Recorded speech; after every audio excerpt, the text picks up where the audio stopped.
Hello, seventh grade. I know there were some of you who were unable to get on our Zoom meeting yesterday. I appreciate those of you who were able to join, though we had a big crew, like over half the class was here, so that was wonderful. But I have had some questions about the assignment for those who weren't able to make it, so I'm going to go over that in a video just to explain what this week looks like. So just to help us complete it and move on, I did post the South American test. It looks the same as the practice test, only this one, the score will go in. Please do not cheat and look at the map while you take the test, but make sure you study and are well prepared for it. Then I'm going to have you start studying Africa. It's one of the larger countries with continents with many different countries. And I would like you guys to try and get 20 of them down this week. For points for this assignment, you have to go into Quizlet and study this set.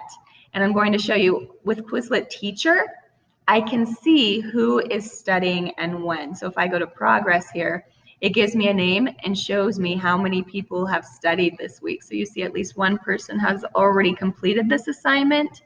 And yeah, I can see what's been learned. If I go to past month and I do it for Central America, you'll notice how much we studied in class. There's a lot here. If for some reason you have not yet signed in so that I can see your progress, I also included that link. So there's the African countries flashcards. There's also the 7th grade Quizlet link that'll give you the join. You just have to press join, put in your information, and then you'll join the class and get points. If your username does not have your name in it somewhere, please use this document to just type in the username so I'll know who is who. That is very important if you want to get points for that assignment. Here we are going to start learning about Africa, and I will do a PowerPoint and a better introduction next week when we're all together. But I wanted to get started here. You guys are going to be creating a magazine article talking about a part of Africa or a specific topic.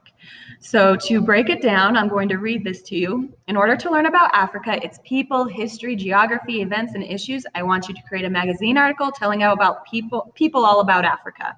You have to include an article, pictures, graphs, maps, everything. So number one, you will have a cover, include the name of your magazine, a picture, and the author's name. Anything else you want to add is fine. And then choose from the following list of topics to write your article. So it can be geography, apartheid, which is a pretty sad event that happened, imperialism, tourism, holidays, genocide, also sad, animals of Africa, the rainforest, poverty, history, and you're just going to choose one of those to write your article on. So you're going to research it and find out more. So choose one, and then I'm going to have you keep track of your sources, just like we did with our last topic. It includes a checklist. Your article is going to be 500 words long, include pictures, and I'm really emphasizing do not take your information word for word from the site. Write it in your own words, so no copying and pasting information, right? This is a skill you're going to need to know as you get into high school, and we're going to start practicing and learning how to do that. And it gives you a few other things as well as a rubric. In articles, it's really important you include who, what, where, when, and how, right? So for those need to be covered to get full points on one line. You need to have a clear purpose, and you need to show that you understand what you're talking about. The look and layout, it should look like an article, right? And I'll show you more about that as we get to that part of the assignment in grammar and spelling. So for this week, all that you need to do is choose a topic and then do part one, which is researching your topic.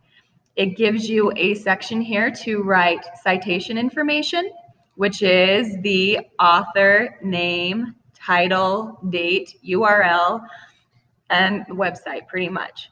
So you'll write that information here, just like we did last time, only now you'll write it in this order. And then you're going to write down in part B for each source the information you found that is helpful. Key names, facts, dates, ideas, not full sentences, just tidbits you want to use in your article. So source information, and then the facts and things you want to use. You have to use 3 sources at least, but you can use more, okay? So fill this in and turn it in before next week. And then next week we'll be ready to start talking about the article itself, what it should look like, and the format. Okay, I look forward to hearing from you guys.